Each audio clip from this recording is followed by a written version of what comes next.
शिक्षाको क्षेत्रमा मैले एउटा सुझाव दिन चाहेको छु। शिक्षा मन्त्रीज्यूलाई पनि भेटेर मैले सुझाव दिन चाहेको छु। सदनको पहिलो बैठकदेखि नै मैले चाहिँ भनिरहेको छु, पढाइ होइन शिक्षा गराइ हो। What we read in the books is not education. What we do in life is education in fact.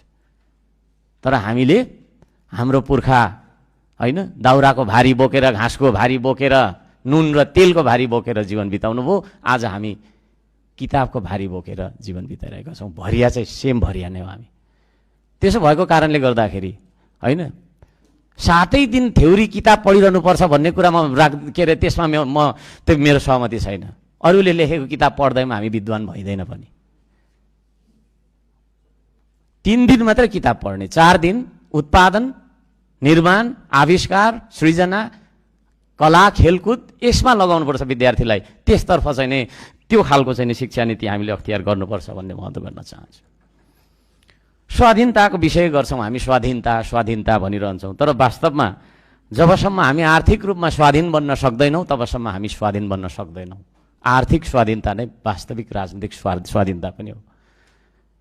हामी आफै स्वावलम्बनको बाटोमा हामी आफै स्वाभिमानी स्वावलम्बी बन्नका लागि के खालको नीति हामीले अख्तियार गर्ने हो त? त्यसतर्फ पनि सरकारले स्पष्ट रूपमा नीति ल्याउनुपर्छ, कार्यक्रम ल्याउनुपर्छ। यो सुझाव दिन चाहन्छु। प्रकृति, संस्कृति र प्रविधि।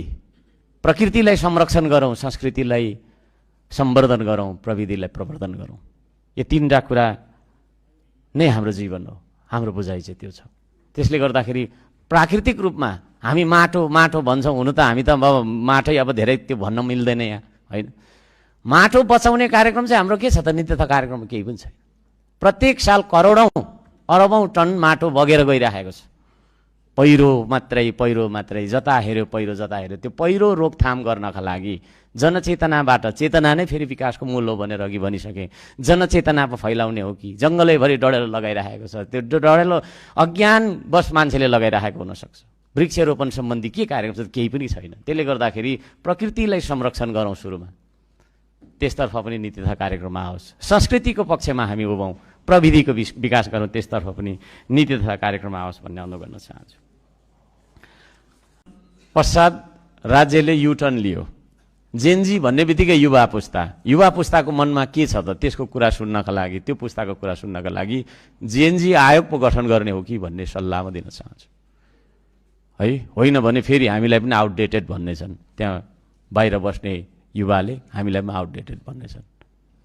पहिला त्यही भएको हो, त आउटडेटेड हो भनेर चाहिँ नि त्यो आन्दोलन नहोस् भन्न खातिर जेनजी आयोग गठन गरियोस् भन्ने सल्लाह